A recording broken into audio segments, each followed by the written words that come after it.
What type of person are you years ago, and how did you change your life? Years ago, I was way more shy and unsure of myself, always worried about what Peel thought. I'd let a lot of stuff slide and didn't speak up for myself much. Over time, I started focusing more on what I wanted and stopped letting others' opinions run my life. Now I'm more confident, speak my mind, and honestly, just care less about impressing PIL. It took time, but learning to stand up for myself changed a lot. I meet a lot of young women who have this problem with trying to please everyone, and they all talk in a very soft tone, being almost deaf and having to wear hearing aids. I always have to tell them to speak up because I know that they are not yelling at me.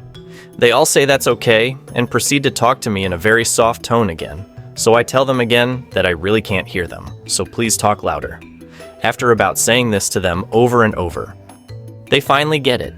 They think that because I'm not an old bat and hearing aids are almost invisible now that it takes a long time for them to get it. But by the time I leave, they have all found their voice. Years ago, I was very fascinated in my comfort zone, and that got stuck there. But then I realized my life is not moving. So little by little, I started to make my own wings, so I can fly as high as I wish my life to become. And now I'm totally free from my comfort zone. I was quiet and withdrawn, easily angered, and looking back, probably depressed. I wish I could say I fixed myself, but what fixed me was meeting someone who I could build a life with. The day I met my wife is the before-after point where my life got better. I used to be a shy, antisocial, perpetually embarrassed overthinker. I'd let people walk all over me if there was a slight chance they'd like me. Then a big, life-changing moment happened. I stopped letting people walk all over me and became quick to anger. I got a huge chip on my shoulder and would go out starting fights and looking for trouble like I had something to prove. Then I got wiser. I decided to turn those experiences, good and bad, into wisdom. I stopped trying to please people because some just thrive on negativity and you can't change them. I still stand up for myself and refuse to allow injustices to happen. But I also assess which battles to fight and which hills to die on. Not everything or everyone is worth pouring energy into, even if they're wrong. Years ago, I never compromised, didn't have any patience with people with slower comprehension skills, and I wanted to get things done and didn't hesitate to shut down whoever got in my way. As the years passed and I gained some wisdom, I started to work on myself. Having kids definitely changed my perspective on many things, and I started to be more understanding, developing empathy and trying to find solutions together instead of dictating my own, which were not always right. Nowadays, I prefer collaboration and exploring different ways of getting the job done. This doesn't mean I lost my voice, but I have become more tamed and patient. Years ago, I was a borderline alcoholic that loved to party and didn't care about anything. Zero ambition or drive to become anything. 25 years old, still living with mom and her paying majority of my bills. Fast forward to a DU. That shocked me back to reality. Went back to school, got a degree in accounting at 30, and have a steady job with continued career growth. I and others that knew me never would have believed I'd be where I'm at now. Years ago, I was the type of person who said yes to everything and everyone. Now, I've mastered the art of saying no, guilt-free, and it's been life-changing. I was a very high-strung individual. Little things would set me off into a bout of anger or sadness, like a slight change in tone of voice, or a text that I interpreted the tone behind incorrectly. I was an asshole to my previous partners, I'll admit. They did not deserve my outbursts, my rage, or my hysterics.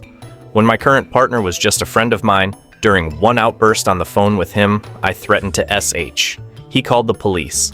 I was hospitalized for 9 days, where I was diagnosed with BPD. That was over 2 years ago now. After a round of DBT, I no longer fit the DX criteria for BPD. I have a lot easier time regulating myself now. I did, however, gain an autism diagnosis in that time. We started dating shortly after I started therapy, and he is proud of where I am now. I still have a lot of work to do on coping with my new diagnosis and what accommodations I need to give to myself for that.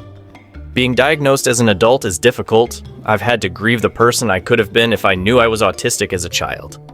But I am content with my life now. As my former DBT therapist would say, you cannot expect happiness to be the norm. Contentment is enough. Many moons ago, I was an absolute cunt. Everyone hated me. Even I hated me. Then COVID hit and I had a lot of alone time to rethink and improve as a person. When everything went back to normal, people were weirded out by how normal I was being. Eventually, they began to trust me. But they still knew deep down I was a cunt. Every day, I try and improve myself. I still have more to improve. I only have one friend left. I'm surprised I gained any friends at all. I'm thankful that COVID happened in a way because it changed me as a person for the better. I used to be a contributing member of society. I served in the military, got my degree, worked hard 60 hours a week, then I lost my leg due to a medical misdiagnosis. I also have partial paralysis, so I can't work. Now, I am literally starving to death. I lost everything waiting for assistance. It took 18 months, but it's not enough to live on. I eat maybe once every couple days, and it's usually the kindness of strangers. It sucks. A few years back, I was constantly chasing approval and stressing over what everyone thought of me. I second-guessed myself and missed out on a lot because I was too worried about others' opinions. Over time, I started focusing more on what I actually wanted and less on pleasing everyone else. Now, I'm way more confident and live for myself, not for validation. It's been a wild ride, but I'm so glad I learned to put myself first. I used to be a perfectionist. I discovered skating and learned that I don't have to know everything before I go out and do something. Just go out and have fun. This changed my perspective on everything, and I do things without fearing that I will look dumb.